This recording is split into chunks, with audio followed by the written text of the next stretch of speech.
All right, so in this video, we're going to go through finding interests to target. Now, interest targeting is all about focusing on the data. So what you want to do is, first off, you want to test a lot of different interests, and then you'll find that some interests do better than others, and you want to expand on those interests that are doing well and avoid the interests that are doing badly.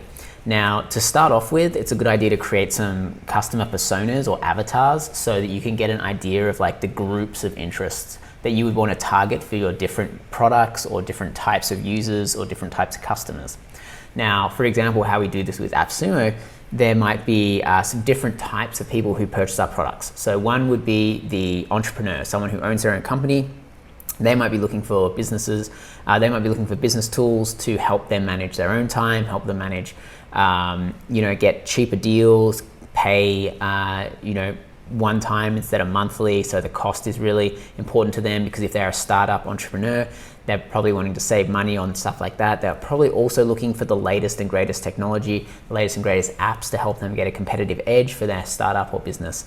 So that's kind of like the entrepreneur bucket and niche. So you'd want to look at also interests around the things that an entrepreneur would follow. So Entrepreneur Magazine, all that sort of thing. So you get the idea of creating those segments. Another segment might be like the agency owner, like maybe it might be the design agency owner. So you are creating a persona there where they're interested in project management tools, maybe billing tools. They might be interested in invoicing tools.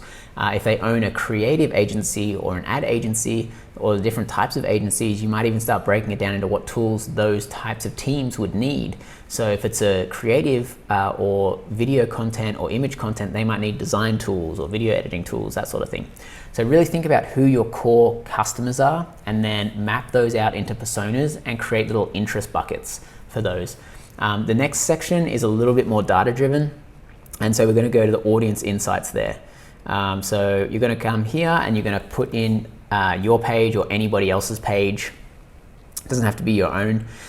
You can also put in interests here. So once again, if you find interests that work really well, chuck them into the interest section, and you can look at more information about that interest and find other interests similar or other interests that might overlap, other demographics and geographics that would be interesting to start also testing and targeting. So the first page is pretty basic. It gives you some gender, some relationship status, gives you some job titles and that sort of thing. If you're into B2B, this is quite handy.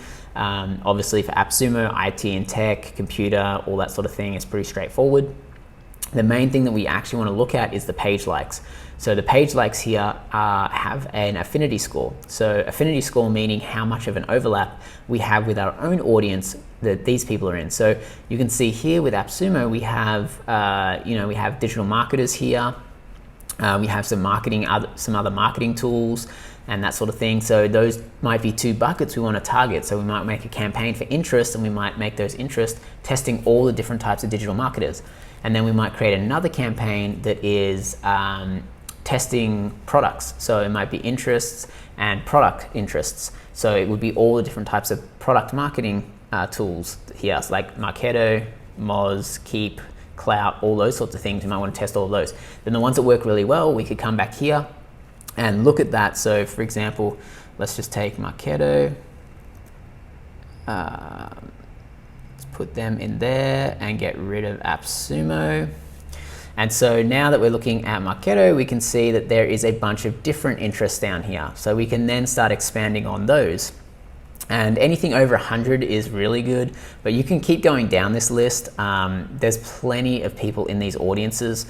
So you can definitely take a look at that and keep expanding on that. And as you find new interests, you keep finding newer and newer and new ones. It's very much like gold digging. So the next option is you can actually just search complementary brands or similar brands to your own, or even competing brands. And so what you want to do is you want to go to their page. And then once you're on their page, you want to make sure you haven't liked their page yet. If you have liked it, just unlike it. And there's a few ways you can get some interest here. So if you like this page now, it's going to come up with all of the related pages here. So you can go through this and take all of these interests and go and test and target all those. The other option down here is you have pages like this page. So you can also grab all of these and try and test out all of those as well.